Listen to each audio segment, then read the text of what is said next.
अस्सलामुअलैकुम वरहमतुल्लाहि वबरकातुहू। आजमीन हज 2027, आज वो मुबारक दिन आ गया और अल्हम्दुलिल्लाह आज आप लोगों में से बहुत सारे लोगों का कुर्रा में नाम आ गया। आप सबको बहुत बहुत मुबारकबाद। मेरे दोस्तों, जिन लोगों का कुर्रा में नाम नहीं आ पाया, वेटिंग लिस्ट में हैं, बिल्कुल अल्लाह की तरफ से बेउम्मीद बिल्कुल ना होइएगा। इंशाअल्लाह बहुत जल्द आपको भी कुर्रा में नाम आ जाएगा। इंशाअल्लाह वेटिंग लिस्ट में भी आप सेलेक्ट हो जाएंगे। जितने लोगों का आ गया है, अल्लाह का शुक्र अदा करें, सदका निकालें, और जितने लोगों का नहीं आया है, अल्लाह से दुआ करते रहें और ये याद रखें, अल्लाह ताला जो करते हैं उसमें खैर होती है। इंशाअल्लाह हम सब के लिए उसमें खैर होगी इंशाअल्लाह। तो दोस्तों, अब जिन लोगों का आ गया उनको मुबारकबाद भी दी जा रही है और साथ ही साथ अगला कदम भी आ जा रहा है कि अब आगे का कदम में क्या होगा। तो सबसे पहले आगे के कदम में क्या होता है, हाजी के मन में आता है पहली किस्त कितनी होगी, कब जमा होगी, कैसे जमा होगी। सभी लोगों के जितने भी हुज्जाज का कुर्रा में नाम आ जाता है, सबसे पहले वो सोचते हैं अब अगला कदम क्या होगा। बिल्कुल परेशान ना होइए। सर्कुलर में 10 अगस्त लास्ट डेट है, लेकिन परेशान ना होइए। 1 अगस्त सर्कुलर आएगा, सर्कुलर आया है, अब ये बैंक जाएगा, तो ऐसा नहीं है कि आप अगले दिन ही पहुंच जाएं बैंक में पैसा जमा करने के लिए। 1-2 दिन सब्र रखें। 10 तारीख लास्ट डेट है, उससे पहले 9 भी है, 8 भी है, 7 भी है, 6 भी है, 5 भी है, तो बिल्कुल परेशान ना हो। पहली किस्त हज कमेटी ऑफ इंडिया ने एक हाजी की बताई है 1,52,300 रुपये।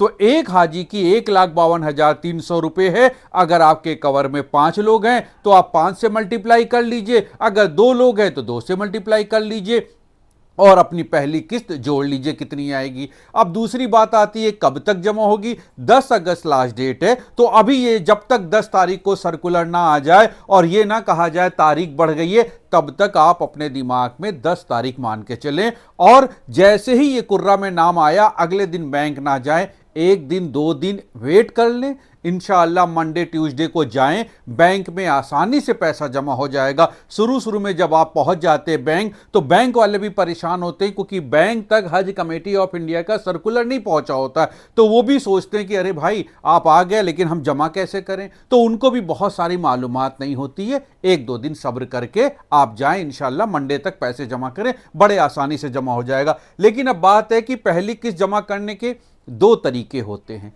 एक को बोलते हैं ऑनलाइन और दूसरे को बोलते हैं ऑफलाइन। ऑनलाइन का मशवरा हम बिल्कुल नहीं देते। ऑफलाइन बड़ा आसान है, बैंक जाके जमा करना है। लेकिन अगर आप ऑनलाइन जमा करने में माहिर हैं, तभी ऑनलाइन जमा करिएगा। ऑनलाइन दुनिया के बहुत सारे फ्रॉड होते हैं। मेरे दोस्त, आजमीन हज 2027 ये गलती ना करिएगा कि आप किसी के बहकावे में आके ऑनलाइन जमा करने लगे। ऑनलाइन बड़ी आसानी से जमा होता है, लेकिन आप उसके लिए माहिर हो। क्या माहिर हो? ऑनलाइन जमा करने के सबसे पहले समझते हैं क्या तरीके होते हैं। दोस्तों, ऑनलाइन जमा करने में ये जो आपका बैंक का डेबिट कार्ड और क्रेडिट कार्ड होता है, इसके जरिए भी जमा होता है। और फिर एक बार कहेंगे, हम इसका मशवरा बिल्कुल नहीं दे रहे, हम सिर्फ बता रहे हैं तरीका क्या होता है। लेकिन अगर आपको पता नहीं है, आप इससे जमा करना जानते नहीं है, आपने कभी पहले ऑनलाइन नहीं जमा किया, तो कतई कतई कतई ऑनलाइन में ना पड़िएगा, सीधा बैंक जाके डिपॉजिट करिएगा, कोई परेशानी नहीं होगी। जो लोग माहिर हैं, तो एक तो आपको बताया डेबिट कार्ड क्रेडिट कार्ड, और दूसरा तरीका क्या होता है, जो लोग नेट बैंकिंग के माहिर होते हैं, जिनको अपनी यूजर आईडी और पासवर्ड पता होता है, और वो पूरे दिन में ना जाने कितनी बार बैंकों से पैसा लेन देन करते हैं, ऑनलाइन लोगों के बैंक में ट्रांसफर करते हैं, ऐसे लोग अपने गूगल पे जाएंगे, हज कमेटी ऑफ इंडिया की वेबसाइट, ध्यान रखिएगा,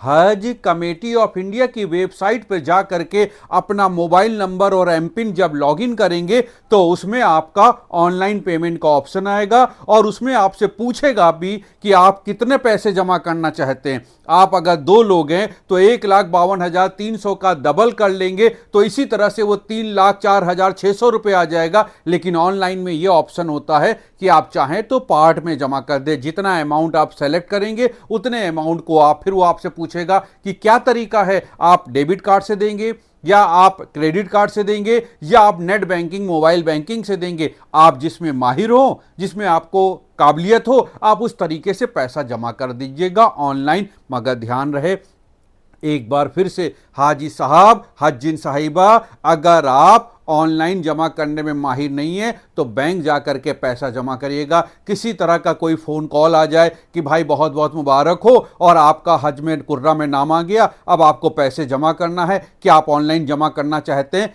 कतई ये गलती ना करिएगा, कतई। कभी भी हज कमेटी ऑफ इंडिया से या किसी भी बैंक से कभी कभी कभी भी नहीं फोन आएगा, कभी भी नहीं फोन आएगा। इसलिए यह गलती ना करिएगा कि आपको कोई बेवकूफ बना दे, आपको फोन करे और आप जोश में और खुशी के मारे अपना मोबाइल की डिटेल, अपने डेबिट कार्ड की डिटेल, अपने अकाउंट की डिटेल बता के ओटीपी बता दे। जैसे ओटीपी बताएंगे आपका बैंक अकाउंट खाली हो जाएगा।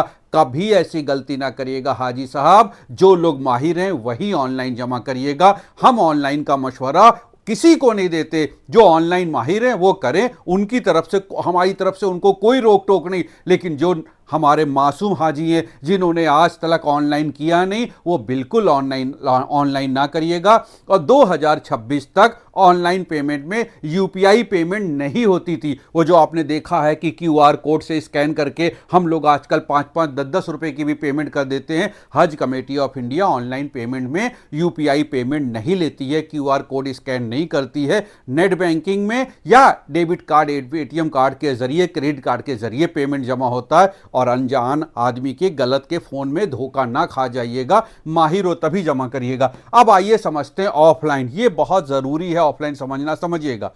ऑफलाइन में दो तरीके होते हैं, नगद। अब नगद कैसे जमा करेंगे, फिर से समझिए।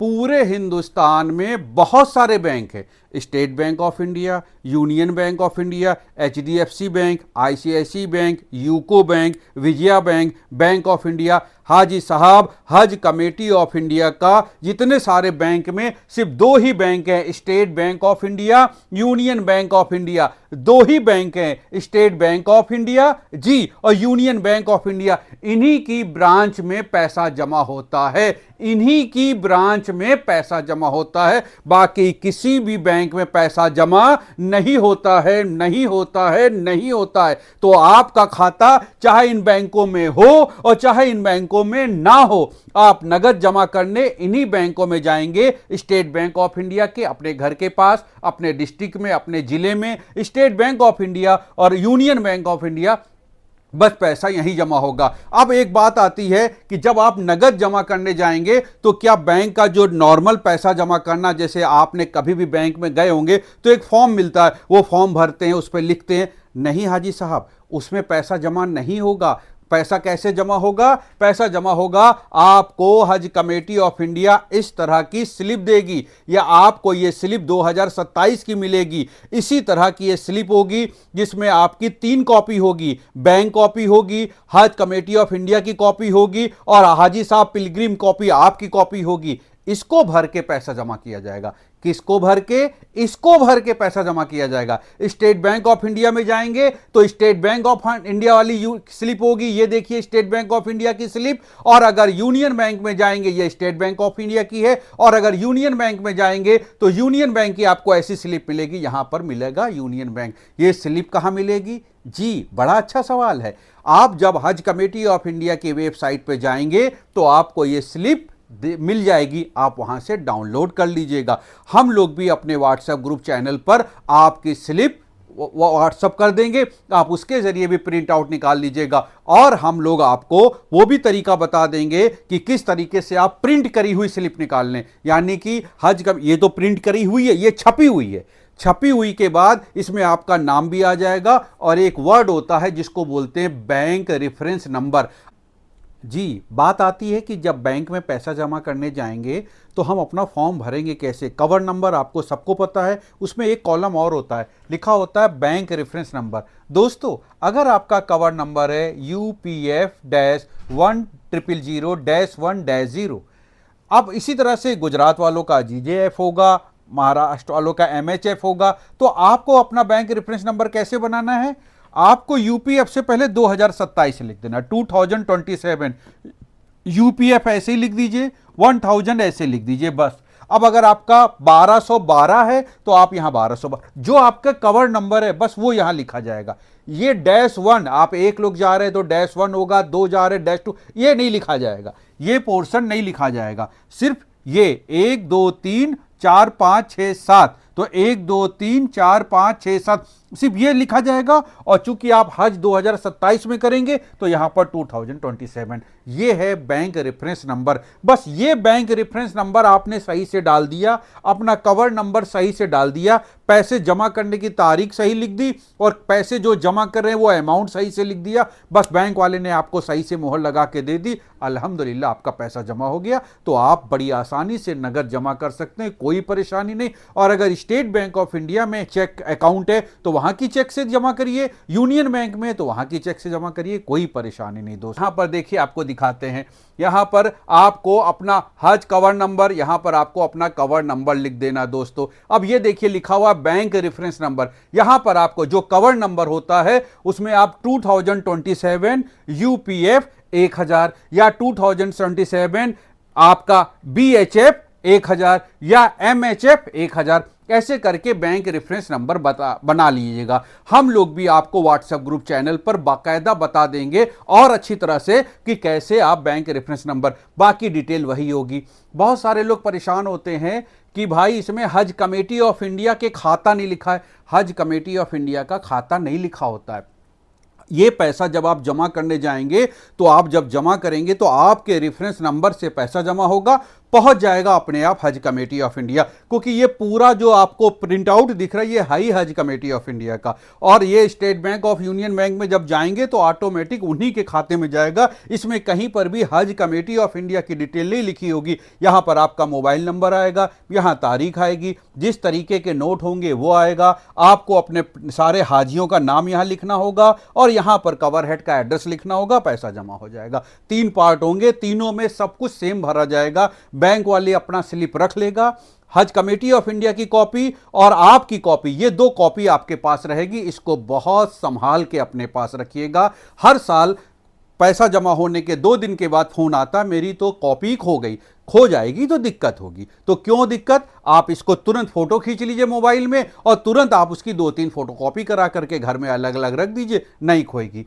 अब एक और बात आती है, अगर हम चेक से जमा करें, बहुत ध्यान से समझिएगा हाजी साहब, चेक से जमा करने के बहुत से सवाल आते हैं। आपका खाता यूको बैंक में, आप सोच रहे हैं यूको बैंक की चेक से हम पैसा जमा करा दे। आपका खाता इंडियन ओवरसीज में है, आप सोच रहे हैं इंडियन ओवरसीज से जमा करा दे। आपका खाता ग्रामीण बैंक में है तो आप सोच रहे हैं ग्रामीण बैंक से। यूको बैंक में है तो यूको बैंक से। हाजी साहब ऐसा बिल्कुल नहीं होगा। चेक से पैसा 2 ही सूरत में जमा होगा। कौन सी? आपका खाता स्टेट बैंक ऑफ इंडिया में है तो उसकी चेक लगेगी, और अगर आपका खाता यूनियन बैंक ऑफ इंडिया में है तो उसकी चेक लगेगी। बात अच्छी तरह से समझ लीजिए। अगर आपको चेक से पैसा जमा करना है तो आपका खाता स्टेट बैंक ऑफ इंडिया में है, आप अपनी एक चेक फाड़िए, फाड़ने के बाद आप उसमें अमाउंट लिखिए, डिटेल लिखिए, साइन करिए, क्रॉस लाइन कर दीजिए, पीछे की तरफ अपना कवर नंबर और डिटेल लिख दीजिए। पे टू के लिए लोग बहुत परेशान होते हैं। बैंक जाइए, बैंक खुद बता देगा पे टू में क्या लिखना है, क्योंकि जब आपका खाता स्टेट बैंक ऑफ इंडिया में है तो आपकी cheque State Bank of India में ही जमा होगी। आप सोचें कि चेक खाता यहां है, जमा यहां कर दे, नहीं होगा। आप सोचिए कि यूनियन बैंक में अकाउंट है लेकिन आपके घर में एसबीआई बैंक है, आपके घर के पास में एसबीआई बैंक है तो एसबीआई में जमा कर दे, नहीं होगा। हाजी साहब, आजमीन हज मेरे भाई, आपको स्टेट बैंक ऑफ इंडिया का अगर खाता है और आपके पास स्टेट बैंक ऑफ इंडिया की चेक है तो आप स्टेट बैंक ऑफ इंडिया में ही जाके जमा करिएगा, और यूनियन बैंक की चेक है तो यूनियन बैंक में ही जाके जमा करिएगा। इसके अलावा हिंदुस्तान में जितने भी बैंक हैं किसी की भी चेक जमा नहीं होगी। स्टेट बैंक की चेक स्टेट बैंक में क्यों जमा हो जाती, आपको बता रहे मेरे दोस्त, आप समझदार हैं। हमारा खाता एसबीआई में है, हम एसबीआई के ब्रांच में पहुंचे, हमने उनको चेक काट के दे दी, तो होता क्या है, हमें लग रहा चेक दे दी, वो उसी समय हमारे खाते से पैसा ट्रांसफर कर देते, तो तुरंत की तुरंत ट्रांसफर हो जाता, जस्ट लाइक नगद कैश की तरह। तो इसलिए वो ले लेते हैं। लेकिन हमारा खाता यूको बैंक में है और उसमें 1 लाख रुपए पड़े हुए हैं, हम यहां जाकर के जमा करें, वो नहीं मानेगा, वो कहेगा सॉरी हम नहीं जमा करेंगे। खाता कहां होना जरूरी है? अगर आप कैश जमा करने जा रहे हैं तो एसबीआई और यूनियन बैंक में ही जमा होगा, और अगर चेक से जमा करने जा रहे हैं तो चेक भी आपकी एसबीआई या यूनियन बैंक की होनी चाहिए। और चेक के पीछे क्या लिखेंगे? अपना पूरा नाम, अपना कवर नंबर, अपना बैंक रेफरेंस नंबर और अपना मोबाइल नंबर, ये पूरा चेक के पीछे लिखेंगे। और फ्रंट पे क्या लिखेंगे? अमाउंट, और साइन कर देंगे लिख करके।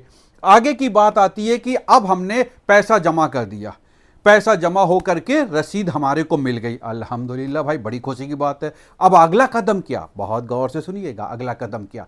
दूसरा काम है मेडिकल स्क्रीनिंग। हज कमेटी ऑफ इंडिया के सर्कुलर के साथ मेडिकल सर्टिफिकेट भी आएगा, और अगर मेडिकल स्क्रीनिंग आएगी तो इस तरह से आता है, ये 2027 का नहीं है, 26 का है, अब 2027 का आएगा, जिसमें आपको इसको पूरा भरना पड़ेगा। 2 पेज में आएगा, पहला पेज आप भरेंगे इसमें, और दूसरा पेज जिस हॉस्पिटल जाएंगे वो भरेगा। और इसमें जो जांचें होती हैं, आपकी जांच होगी, आपका एक्सरे भी हो सकता है, एज के हिसाब से आपका ईसीजी भी होगा, एक्सरे भी होगा, और ब्लड का सैंपल भी लिया जाएगा। ये 3 जांचें होंगी, और 3 जांच में ब्लड के सैंपल में जो केएफटी, एलएफटी और बाकी प्रोफाइल होता है वो पूरा होगा, और वो गवर्नमेंट हॉस्पिटल में होगा। ऐसा नहीं होगा कि इसको किसी भी जगह पे जाके करा दे, हर जिले में जो वहां का सरकारी अस्पताल होता है ये वही होगा। मेडिकल ऑफिसर की यहां मोहर लगेगी। सब कुछ कंप्लीट करने के बाद ये दोनों पेज आपको ओरिजिनल अपने पास रखने हैं। तो हमने अगला कदम क्या बताया? पहला कदम बैंक के पैसा जमा करना हो गया, अल्लाह का शुक्र है। दूसरा कदम क्या बता रहे? दूसरा कदम बता रहे मेरे दोस्त कि मेडिकल स्क्रीनिंग, ये सर्टिफिकेट को आपको रेडी करना। हज कमेटी ऑफ इंडिया बाकायदा डेट बताएगी, पैसा जमा करने की तारीख अलग होती है और इनको जमा करने की तारीख अलग होती है। इनको जमा करने के तरीके कई हैं, अभी बताते हैं। अब आपका अगला आएगा पासपोर्ट डिक्लेरेशन। आपने जब फॉर्म भरा होगा तो इस तरह से आया, यहां पर 3 पॉइंट है, 1 2 3। ये 3 पॉइंट जो हैं, यहां पर यस, यहां नो, यहां यस लिखना है। फिर से देखिए, 7 नंबर में लिखा हुआ है कि आपका जो पासपोर्ट है क्या वो वैलिड मशीन रीड कर लेगी? आप लिखेंगे जी यस। उसके बाद लिखा हुआ है कि क्या आपका पासपोर्ट डैमेज है? आप लिखेंगे नो। और उसके बाद लिखा हुआ है कि उस पासपोर्ट में 1-2 पेज खाली हैं? आप लिखेंगे यस। तो क्या लिखना है? Yes, no, yes. इसको करने के बाद आप यहां पर साइन कर देंगे। देखिए साइन करने का भी कॉलम है यहां पर, ये यहां पर आप साइन कर देंगे। जब साइन हो जाएगी तो अगला स्टेप क्या करेंगे आपको बताते हैं। सोलोमन डिक्लेरेशन, ये एक तरह से शपथ पत्र होता है। इसमें हर बात ईमानदारी से और सही सही लिखी जाती है, और इसमें आपको कई तरह के मिलेंगे। आपने जनरल कैटेगरी में फॉर्म भरा होगा, छोटा करते जनरल कैटेगरी में फॉर्म भरा होगा तो आप यहां पर सीधा सीधा साइन करके यस कर देंगे, और अगर साइन नहीं करते अंगूठा लगाते। लेकिन अगर आप रिपीटर हैं तो रिपीटर में आप यहां पर पूरी डिटेल लिखेंगे और उसके बाद साइन करेंगे। आपको किस सन में गए हैं, यहां पर पूरा ऊपर की तरफ कॉलम है, देखिए आपको दिखाते हैं, यहां पर लिखा हुआ, यहां लिखिएगा किस सन में आपने हज कमेटी ऑफ इंडिया से हज किया है, और उसके बाद डिटेल लिखिएगा जिनके महरम या कंपेनियन बन के आप जा रहे हैं, और उसके बाद नीचे साइन कर दीजिएगा। आगे की बात बताते हैं कि जब आपने हज कमेटी ऑफ इंडिया का फॉर्म भरा था तो 3 पेज प्रिंट आउट निकले थे। एक पासपोर्ट डिक्लेरेशन जो अभी आपको दिखाया, पासपोर्ट डिक्लेरेशन के बाद सोलोमन डिक्लेरेशन जो अभी आपको दिखाया। और याद रखिएगा काजी साहब, अगर आप में से किसी से ये गलती हो गई है कि वो रिपीटर है, यानी कि दोबारा हज पे जा रहा है, और उसने फॉर्म में ये बात नहीं कही है, तो जितनी जल्दी हो सके पहले आप अपनी ये गलती सुधार लें। रिपीटर महरम या रिपीटर कंपेनियन का कॉलम क्लिक कर दें। अगर आप दोबारा हज पे जा रहे हैं तो 2 ही वजह हो सकती है, या तो आप किसी 65 प्लस के साथ कंपेनियन बन के जा रहे होंगे, या अपने घर की मस्तूरात के महरम बन के जा रहे होंगे। तो आप आर यू परमिसिबल रिपीटर महरम या रिपीटर कंपेनियन में यस कर दीजिए। अगर नो है तो आप याद रखिएगा, अगर नो हुआ और आप पहले हज करके आए हैं और आपने यहां फॉर्म में नो कर रखा है, हज कमेटी ऑफ इंडिया पहली किस्त आपसे ले लेगी, दूसरी भी ले लेगी। उसके बाद आपको फॉल्स डिक्लेरेशन कह करके आपका फॉर्म कैंसिल करेगी, आपका सारा पैसा जब्त हो जाएगा। और अगर कोई बाई चांस छुपा के हज कर रहा है, कि वो सोच रहा है कि मैंने 2000 में हज किया था, अब 26 साल बाद मेरा डाटा हज कमेटी के पास कहां होगा। तो आजकल का जमाना मेरे भाई AI का है, सारा डाटा हज कमेटी के पास है। अगर आप झूठ बोल करके उसमें ये कह रहे हैं कि मैंने पहले हज नहीं किया लेकिन आपने बहुत साल पहले किया, ये झूठ अगर आपका पकड़ लिया गया तो आपका सारा पैसा जब्त हो जाएगा। तो दोस्तों 3 काम करने होते हैं। पहली किस्त जमा करना 1, दूसरा मेडिकल सर्टिफिकेट यानी कि मेडिकल स्क्रीनिंग कराना 2, और तीसरा आपको सारे पेपर यानी कि पहली किस्त की कॉपी, मेडिकल की ओरिजिनल कॉपी, और जो आपके 3 पेपर हैं। एक पेपर तो वो है जिसमें आपकी फोटो लगी है जब आपने फॉर्म भरा था, PDF में आपने देखा होगा। दूसरा उसके पीछे है जिसमें सिग्नेचर होती है, पासपोर्ट डिक्लेरेशन जो अभी आपको दिखाया, और तीसरा है सोलोमान डिक्लेरेशन। ये सारे पेपर को ऑनलाइन अपलोड करना होगा। अपलोड करने का ऑप्शन बाकायदा मोबाइल नंबर MPIN डालने के बाद हज कमेटी ऑफ इंडिया के पोर्टल पर आपको दिखेगा, आप ऑनलाइन अपलोड कर दीजिए। लेकिन आप इन सब पेपर को ओरिजिनल फोटोकॉपी अपने पास संभाल के रख करके, ओरिजिनल को अगर हज कमेटी ऑफ इंडिया कह रही है तो आप स्टेट हज कमेटी, यूपी से जितने लोग हैं, जितने लोग उत्तर प्रदेश में रहते हैं, वो लखनऊ हज कमेटी का जो आपका मौलाना अली मियां मेमोरियल वाला बिल्डिंग है वहां के एड्रेस पे भेज दीजिए। हम लोग हर स्टेट के स्टेट हज कमेटी के एड्रेस को बाकायदा व्हाट्सएप ग्रुप पर वायरल कर देंगे। आप लोग वहां से एड्रेस देखिए और सब स्पीड पोस्ट कर दीजिए, कम पैसे में गारंटी से पहुंच जाएगा। और एक सबसे बड़ी बात, पिछले साल भी लोगों ने गलती करी थी, हाजी साहब पासपोर्ट जमा नहीं होंगे, पासपोर्ट अपने घर में जान बराबर संभाल के रखिए। हाजी साहब पासपोर्ट जमा नहीं करना है, ना स्पीड पोस्ट और ना खुद जाके, पासपोर्ट जमा नहीं नहीं नहीं करना है, अपने घर में संभाल के रखना है। हज कमेटी ऑफ इंडिया पासपोर्ट नहीं लेती है मेरे दोस्त। आप जब हवाई जहाज पे बैठने जा रहे होंगे पासपोर्ट आपकी पॉकेट में रहेगा, बस बाकी उसको घर में संभाल के रख दीजिए। उम्मीद करते हैं जितनी बात आप लोगों को समझाई समझ में आ गई होगी इंशाअल्लाह। इसके अगला स्टेप जो होगा वो बहुत जल्द बताएंगे। एक बार फिर आप सबको बहुत बहुत मुबारकबाद। अल्लाह पाक आपके इस सफर को आसान करे, अपनी बारगाह में आपके इस सफर को कबूल करे। सबसे इंपॉर्टेंट बात दोस्तों, अब 2027 का पहला कदम शुरू हो गया। आपको कदम कदम पे रहबरी के लिए हम YouTube पर, अपने YouTube channel Qasim Indian Proud पर बाकायदा खूब सारी वीडियो पोस्ट करेंगे। हर कदम पे आपको बताते चलेंगे। आप अपना मोबाइल लीजिए, मोबाइल ले करके आप कैमरे को खोल करके इस QR कोड को स्कैन करिए, अपने आप हमारा चैनल खुल जाएगा। आप सब्सक्राइब कर लीजिए, आपको सारी खबर जैसे ही हम कोई वीडियो पोस्ट करेंगे आपको उसका नोटिफिकेशन मिल जाएगा। साथ ही साथ दोस्तों आप अपने मोबाइल में WhatsApp पे जा करके कैमरा खोलिए और इस QR कोड को स्कैन कर लीजिए और आपको फिर कासिम इंडियन प्राउड हज guide, Qasim Indian Proud WhatsApp channel खुल जाएगा। आप चैनल फॉलो कर लीजिए। ये 2 काम बहुत अहम है, आप कर लीजिए। इंशाअल्लाह हम आपको कदम कदम पर हर बात को, हज कमेटी ऑफ इंडिया के हर अपडेट को वक्त से पहले और वक्त पर बताते रहेंगे इंशाअल्लाह। अस्सलामु अलैकुम व रहमतुल्लाहि व बरकातुहू।